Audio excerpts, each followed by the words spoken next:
Hunter and I made some bold predictions to start the 2023-24 Pittsburgh Penguins season, and spoiler alert, dear listeners, they did not go well.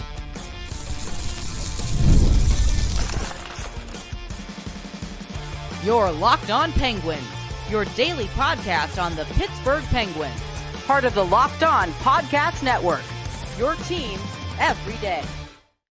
Hello and welcome to another edition of the Locked On Penguins podcast. I'm one of your hosts, Patrick Damp. You can follow me on Twitter at synonym4wet, joined as always by the one and only Hunter Hodes. You can throw him a follow on Twitter at Hunter Hodes. You can also follow our show's account at LO_Penguins. We thank you as always for making this your first listener watch of the day because we're your team every day. And don't forget, you can find us wherever you get your podcast. We are free and available Monday through Friday. And today's episode is brought to you by Monopoly Go. I admit it, I've got a competitive side, and that competitive side is a big fan of Monopoly Go. It's the mobile hit twist on the classic Monopoly. So join your friends and download Monopoly Go now free on the App Store or Google Play.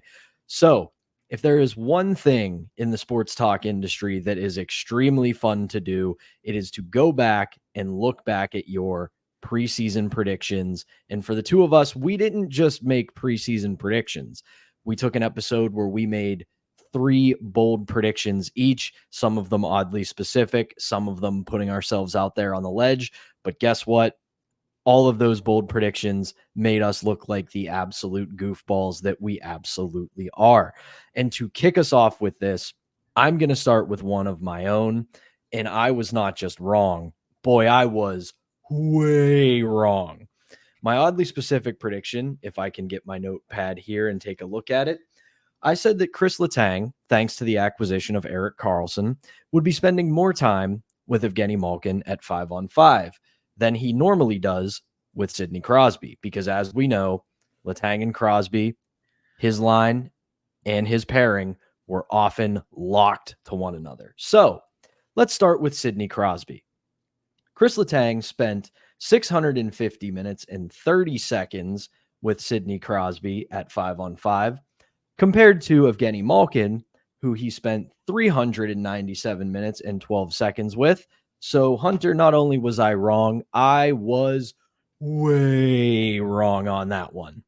Well, I can one-up you at least a little bit because I was very bullish on Evgeni Malkin heading into the season. I said on that episode right before the season, I predicted him to have 95 plus points this season. That's how high I was on him. That's how high I was on the Riley Smith acquisition because I thought he was going to be great off the rush, which was really going to help Gino on his line. Well, I was dead wrong on both. Malkin finished the season 27 goals, 67 points in 82 games. Still a pretty respectable season, but he had 28 less points than what I boldly predicted him to have before the start of the season. Yes, he did lose a little bit of a step. I guess I had some copium just because of how he finished last year, how he was one of the Penguins' best players. But yeah, I will definitely take the L on that. I don't think I'm going to predict him to have 95 plus points next season. I still think he's going to be pretty solid, especially with Michael Bunting on his line. But I will definitely take the L on that. And of course, the Smith trade, because that line just went absolutely nowhere when both were on the second line. Yeah, and I think looking back at both of our predictions that involved Evgeni Malkin, I think a lot of it, we have to admit, were extenuating circumstances. It wasn't so much the people we were talking about. It wasn't so much Sidney Crosby or Chris Letang or even Evgeni Malkin. It was the circumstances surrounding them. Chris Letang was pretty much out on an island all season long because he was either with Ryan Graves or he had a rotating cast of partners. But he did eventually find some consistency at the end of the season with P.O. Joseph. And that was because of how poor of a season Ryan Graves had. It really felt like that we talked about it, that Ryan Graves was going to be the replacement for Brian Dumoulin. It was going to be a seamless transition. Chris Letang was going to have a good stay-at-home two-way defenseman on his pairing, and we would just keep humming right along. But turns out Ryan Graves did not have a great season whatsoever. So that definitely hurt that prediction of mine. And as for yours, same kind of deal. you look at that second line, and it was a comical cast of characters joining Evgeni Malkin on that second line, because we remember first few weeks of the season, Smith and Gino were cooking. They were absolutely cooking. It looked like that was going to eclipse the Erik Karlsson acquisition for Kyle Dubas's offseason moves, and then it just completely fell off of a cliff. But let's keep this moving, revisiting our bold predictions, because we each made 3. I'm going to go back to one that I did that wasn't right, but I came fairly close. Everybody knows who listens to the show that I am the president of the Jeff Carter fan club, and I expected a bounce back year from him, considering he was put in a lesser role. It would not be put in less advantageous situations. I predicted 15 goals for Big Jeff Carter. Didn't get to 15, but he came sort of close with 11 goals. I thought he did have a better year this year, just because, again, used in a lesser role, was not the third line center. He was the fourth line winger. He filled in at center at times, but it was still the fourth line. And overall, for his final season, I thought he did as well as he could. Again, you cannot blame him specifically for signing such a bloated contract. That's a management problem, not a Jeff Carter problem. But overall, I thought BJC had a pretty solid year, all things considered, and considering where the expectations were for him going into the season. Yeah, you came close to a win with that one. And speaking of that, I also came very close to a win with one of my bold predictions as well. I was all in on Drew O'Connor to start this season, and I'm glad I was vindicated at least a little bit. I predicted him to score 20 goals this season just because of the level of play that I saw from him during camp and especially the preseason. And Pat, he came pretty close. 16 goals, 33 points this season. I did also say that he was going to outscore everyone in the bottom 6. I'm half right, but I'm also half wrong, because he spent a good chunk of the second half of the season in the top 6 on Sidney Crosby line, especially with Jake out for a little bit. And then obviously after the Gensel trade, O'Connor was up there for most of those final several games. So kind of half right, kind of half wrong there. But I did get right that O'Connor was going to have a major breakout year, just didn't get the 20 goal mark right. But I came super close. I'm glad I'm able to be vindicated at least a little bit with that bold prediction, even though I didn't get quite the 20 goals. And I do think for him, that is on the horizon. I think he's trending towards becoming that player. Speaking of trends, let's go to your next one. Unfortunately, I'm going to have to flame you for this one a little bit. Your final bold prediction for this season was that Tristan Jarry would finish the season as somewhere between a 925 and a 928 goalie. He finished the season with a 903 save percentage. So, Hunter, answer for your crimes. I will gladly take the L on that. You know, fool me once, shame on you. Fool me twice, shame on me. The season before, I actually predicted Jarry to be a Vezina finalist just because I was that high on him that year. Well, I got that wrong. And then even though I didn't really like the contract that he signed over the offseason, I was kind of like, okay, I want him to prove me and a lot of us wrong. And I think he's going to have a big year and show everyone that he can change in the second half of the season, at least after February. Well, he wasn't able to do that. He had a great first half, but after February, really after March came around, he turned into the goalie that we've seen him turn into countless times since becoming the Penguins' #1 netminder, and that's becoming someone who's not reliable. He was benched down the stretch. He really didn't play in the team's final 13 games, and he finished the season with a 903 save percentage. That is the last time that I think I do a bold prediction regarding the Penguins' #1 netminder in Tristan Jarry. That's probably the worst bold prediction I think I've had on the show, though. I did say when they got Riley Smith that he was going to pot 20 to 25 this year, and I will gladly take the L on that one too. I was dead wrong on that. Yeah, not only were our predictions disappointing, as we know, the Penguins were very disappointing this year. Wrapping up this segment here, my final prediction, it's an incomplete one, but I would say it's extremely unlikely to come true. I predicted that Sidney Crosby would get yet another Hart Trophy. And while he did have a tremendous season, and I do think there's a world where he can finish in top 5 voting from the writers, there's no world I see him being a nominee for the Hart Trophy this postseason, let alone winning it. So while I can't quite take the L on that prediction, I'm pretty close to taking that L. But that is going to do it for our first segment of today's episode of the Locked On Penguins podcast. When we come back, we're going to start off our season reviews, and we're going to kick it off with a guy who we have been talking about a little bit on this episode already, and that is Evgeni Malkin. But before we do that, we have to tell you about our first sponsor, and that is Monopoly Go. I have been told in my life that I'm a pretty competitive person and hunter. That leads me to asking you, would you say that's true? Especially in your beer league games, yes. I am a very competitive person. When the scoreboard comes on at beer league, I'm playing to win, baby. So yeah, maybe I do have that competitive side. We all do. And my competitive side is a big fan of Monopoly Go. I'm sure you've heard of it. It's been downloaded over 150 million times. It's a great twist on Monopoly where you play on not one, but hundreds of Monopoly boards in crazy locations, building up amazing cities that bring you big money. But my competitive side loves this part too, and that's that I can mess with my friends. I can charge them rent on my iconic properties, just like the classic Monopoly, but now I can also heist their vaults of riches for myself. And the leaderboards show me who the biggest Monopoly tycoon is. But it's not just my competitive side that loves it. You can team up with friends and people all around the world in timed tournaments to earn huge rewards. So get in the game and join your friends. Download Monopoly Go now, free on the App Store or Google Play. All right, we're back here on the Thursday edition of the Locked On Penguins podcast. I'm Patrick Damp, joined as always by the illustrious Hunter Hodes, and we're going to kick off our season in reviews here. We're going to do this kind of throughout the postseason over the next few weeks.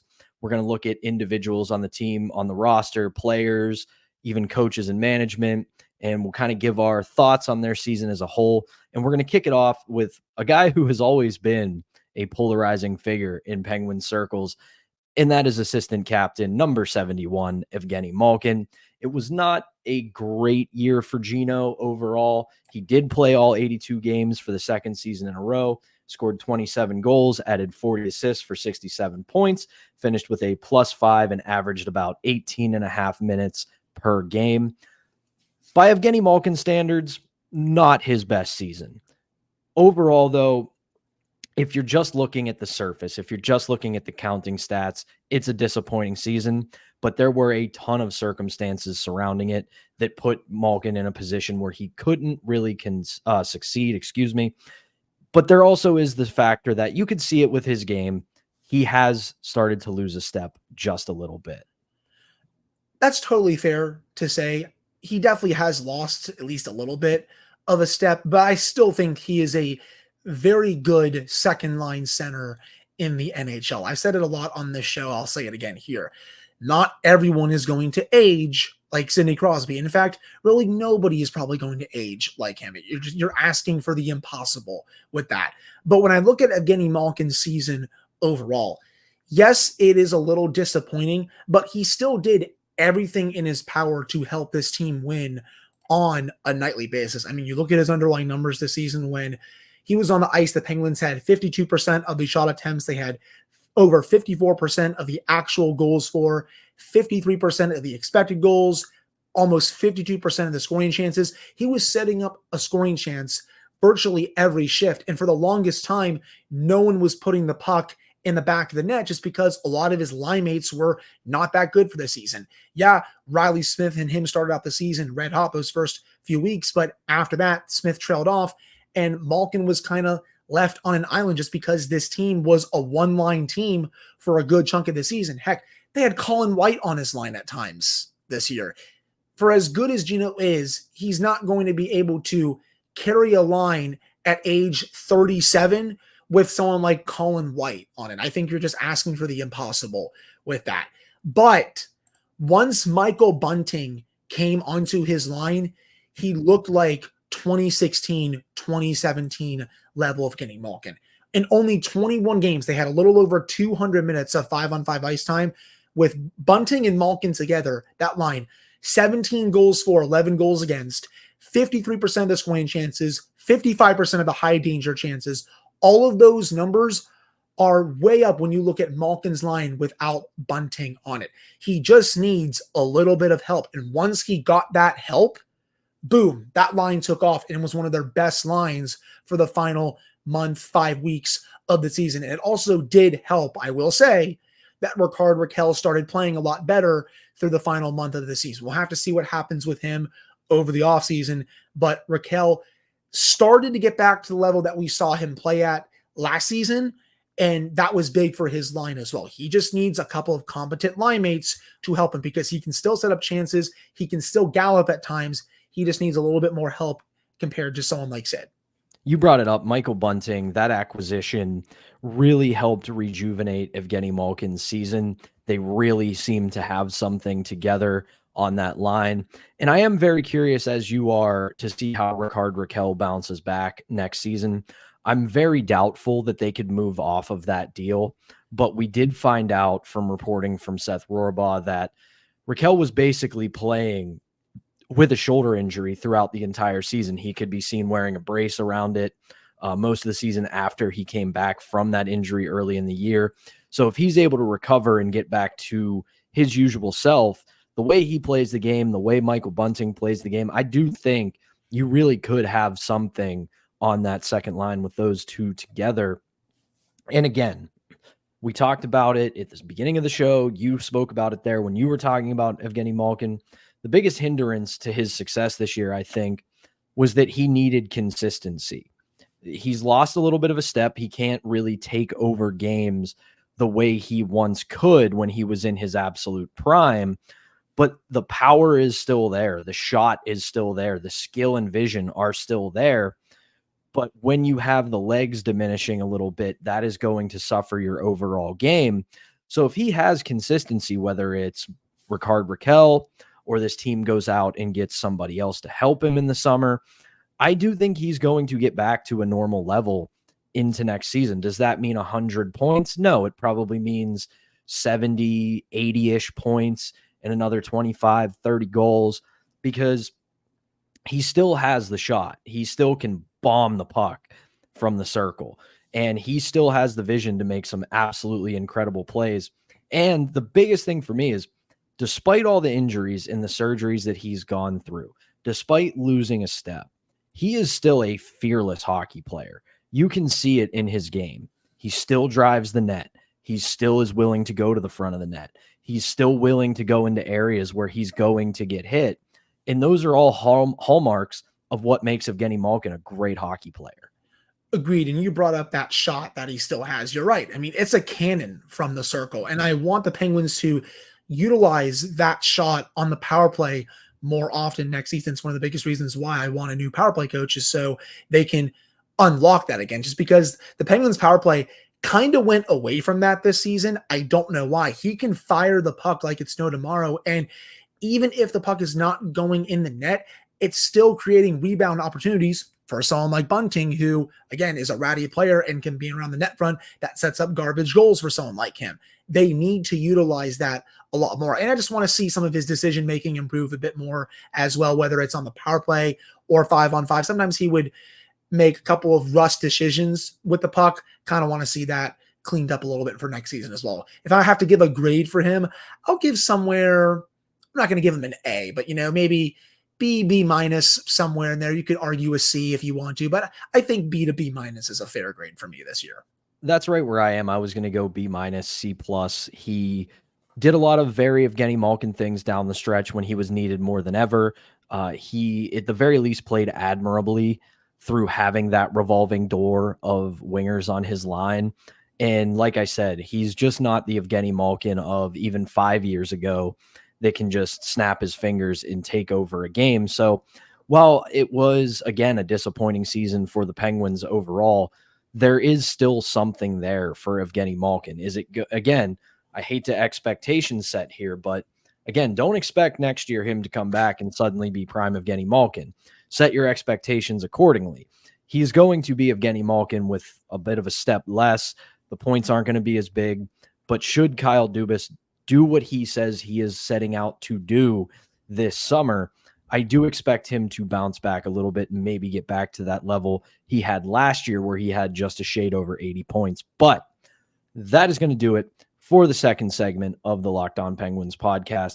When we come back, it's do or die time for the baby Penguins as they find themselves, after just one game, facing elimination in their opening round series of the Calder Cup playoffs. But before we do that, we're going to tell you about our next sponsor, and that is Indeed. When you're drafting your fantasy team, do you ever wish you could just handpick the best stars for your business team? If you're building your talent roster, you need Indeed. Indeed is the hiring platform where you can attract, interview, and hire all in one place. So don't spend hours on multiple job sites looking for candidates with the right skills when you can do it all with Indeed. You can find top talent fast with Indeed's suite of powerful hiring tools like matching, assessments, and virtual interviews. Hate waiting? Indeed's US data shows over 80% of Indeed employers find quality candidates whose resumes on Indeed matches their job description the moment they sponsor a job. Told you guys before, Indeed is huge. It was great for me when I was on the job hunt. It got me hooked up with plenty of potential employers with even quicker interviews and great matches, and it's part of the reason I have my job now. So Indeed knows what you need when you're growing your own business. You have to make every dollar count, and that's why with Indeed, you only pay for quality applications that match your must-have job requirements. Visit Indeed.com/lockedon to start hiring now. Just go to Indeed.com/lockedon. Indeed.com/lockedon. Terms and conditions apply. Cost per application not available for everyone. Need to hire? You need Indeed. Welcome back to the Thursday edition of the Locked On Penguins podcast. One more time, I'm Patrick Damp. That's Hunter Hodes. And oh boy, nervous times for our fellas up there in northeastern Pennsylvania, because in their best of 3 opening series against the Lehigh Valley Phantoms, they are now trailing 1-0 after a 2-1 loss to the Phantoms. And this is a tough one because we previewed this series a couple of days ago, and I compared the Phantoms to the Washington Capitals of the Stanley Cup playoffs, who had a dismal goal differential, and the Penguins looked like, with all the reinforcements they were bringing in for the Calder Cup playoffs, that it looked like this would be a quick work series for the baby Penguins. But right now, they're going to need all 3 games to get out of the first round after losing 2-1 to Lehigh Valley. Yeah, I really hope that they didn't just call up all of those reinforcements for nothing, because it would stink if they weren't able to get in a full series against a different team in the next round. I will say Ville Koivunen was awesome in that game last night. Did you see the goal that he scored? First off, great pass by Sam Poulin to get Koivunen the puck, but the way he deflected it in the back of the net, I mean, that's stuff you don't teach. That was a really nice deflection. I continue to be really intrigued, really fascinated about this kid. I want to see more than just one more game from him in a Wilkes-Barre uniform for this season. Yeah, absolutely. And it was a pretty solid night for the Penguins' top goaltending prospect, Joel Blomqvist. Despite the loss, he made 30 saves on 32 shots. Meanwhile, on the other side, a guy we talked about yesterday is in net for Lehigh Valley Phantoms, and that is Cal Peterson. He turned away 21 of 22. And game 2 of this will be on Friday in Lehigh Valley. And this is do or die for the baby Penguins. They lose this one, they are done. So they are going to have to get a win in Lehigh Valley. And that is crucial because, like we were talking about, a lot of guys the Penguins really want to develop, are involved in this series. And if you only get them 2 games of Calder Cup playoff experience, that could hinder their development, because we were gushing about how playing these games at this level at this time of year would do wonders for their development. So at this point, if you're rooting for the Penguins to get younger and faster, oh boy, you got to get to rooting for the baby Penguins. Agree. Yeah, it goes back to what you said this week. A deep playoff run will do wonders for all of these players' developments. And I also thought Jack St. Ivany had a pretty sound game last night. He was on the top pairing with Ryan Shea, who, again, was playing really well for the Penguins down the stretch. I want to see more from those 2 in this series, and hopefully later on in the AHL playoffs as well. So, yeah, this is big, man. I really hope that they don't just go quietly into the night here. Meanwhile, if we go one step lower into the ECHL, and we have been telling you that Saturday night, the Wheeling Nailers will take on the Indy Fuel at the UPMC Lemieux Sports Complex. And ladies and gentlemen, that could be a series clinching game for the Wheeling Nailers, as they now have a 3-1 series lead over the Fuel. So again, if you are looking for a good game with some guys you could possibly see in Pittsburgh in the next few years. That game is going to be a great one to go to. So keep that in mind. Couple days to go before that. Couple other odds and ends here we want to touch on before we close out the show. Sad news in the hockey world today. The longtime voice of Hockey Night in Canada, Bob Cole, has passed away at age 90. You have undoubtedly, if you have been a hockey fan for more than just a few years, you know Bob Cole, you know his calls, you know the signature, "Oh, baby," after goals and big plays. If you've never seen his call of Mario Lemieux's iconic goal against the Minnesota North Stars in the 1991 Stanley Cup Final, absolutely worth your time. Give that a look. But that is a tough loss for the hockey community. He did retire a few years ago and got the greatest victory lap for a broadcaster you could expect, and just a sad day in the hockey community. One of the greatest play-by-play announcers, not just in hockey, but all time. There are so many calls that I could really bring up that I know he was a part of. I mean, you obviously brought up the Lemieux one. That's forever in my head. But one that still always stands out to me was the second round series, Penguins Caps 2017. And you remember when the Penguins were down 2-0 late in that game and they rallied to tie it before losing in overtime. I know the Penguins went on to win that series. But Bob Cole was on another level to end regulation in Game 3. His call on the Schultz tying goal was awesome. Did the Schultz score? Tie game. Oh, baby. And then he let the crowd get into it. You got to hear PPG Paints Arena get so loud. And then he said, "Schultz, a corker, tie game. Can you believe it?" And it just sends chills right down my spine when I hear it. I looked it up as soon as I saw the news, and I'm like, yep, it's still exactly as I remembered. One of the best to ever do it. And just a really sad day for the hockey community and the sports community in general. And speaking of his relation to the Pittsburgh Penguins and those classic 3 years where the Penguins and Capitals met in 2016, 2017, and 2018, Jesse Marshall and I, when he retired, did a tribute episode of our old podcast, Dying Alive, to his career. And I'll never forget, before Game 7, Penguins Capitals in 2017, there was a clip of him in the pregame kind of setting up just everything about that game. And he had one line that I'll always hear in my head. And he just goes, "It's the Penguins and Sidney Crosby, the Washington Capitals, and Alex Ovechkin. Game 7, folks. Everything on the line tonight. What more could you ask for?" And it simple, straight to the point, but man, just the way that he set that up, just an absolutely tremendous broadcaster. He was missed the day he retired, and he will be absolutely missed by everybody else in the hockey community.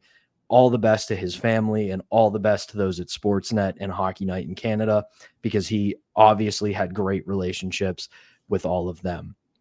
So, one last thing before we go, real quick.